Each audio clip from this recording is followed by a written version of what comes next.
മാനന്തവാടി ബിഷപ്പിൻ്റെ പ്രസ്താവന വസ്തുതാപരമായി ഈ മണ്ഡലത്തിലെ വോട്ടർമാർ എല്ലാവരും പറയാൻ ആഗ്രഹിച്ച ഒരു കാര്യമാണ് മാനന്തവാടി ബിഷപ്പ് ഇന്ന് പറഞ്ഞിരിക്കുന്നത്. മാനന്തവാടിയിൽ പിതാവ് പറഞ്ഞത്, നാടിൻ്റെ പ്രശ്നങ്ങൾ അറിയുന്ന ജനപ്രതിനിധികളാണ് വേണ്ടത്. പുറമേ നിന്ന് വന്ന് ഇങ്ങനെ ആളുകൾ എംപിമാരായതുകൊണ്ട് മണ്ഡലത്തിനൊരു പ്രയോജനം ഉണ്ടാവുന്നില്ല, പരസ്പരം IND മുന്നണി മത്സരിക്കുന്നതിൽ പ്രസക്തിയില്ല തുടങ്ങി വയനാട്ടിലെ വോട്ടർമാർക്കിടയിൽ ശക്തമായിട്ടുള്ള വികാരം, ആ വികാരമാണ് മാനന്തവാടിയിലെ പിതാവ് പ്രകടിപ്പിച്ചിരിക്കുന്നത്.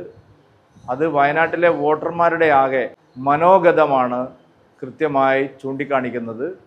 വയനാടിനൊരു സ്ഥിരം MP വേണമെന്നുള്ള NDAയുടെ BJPയുടെ ആവശ്യം, അത് മുന്നോട്ട് വയ്ക്കുന്ന നിലപാട് തീർച്ചയായിട്ടും വയനാട്ടിൽ വലിയ ചർച്ചാ വിഷയമായിരിക്കുന്നു എന്നുള്ളതാണ് ഇത് കാണിക്കുന്നത്. ഞാൻ പിതാവിൻ്റെ പ്രസ്താവനയെ സ്വാഗതം ചെയ്യുകയാണ്.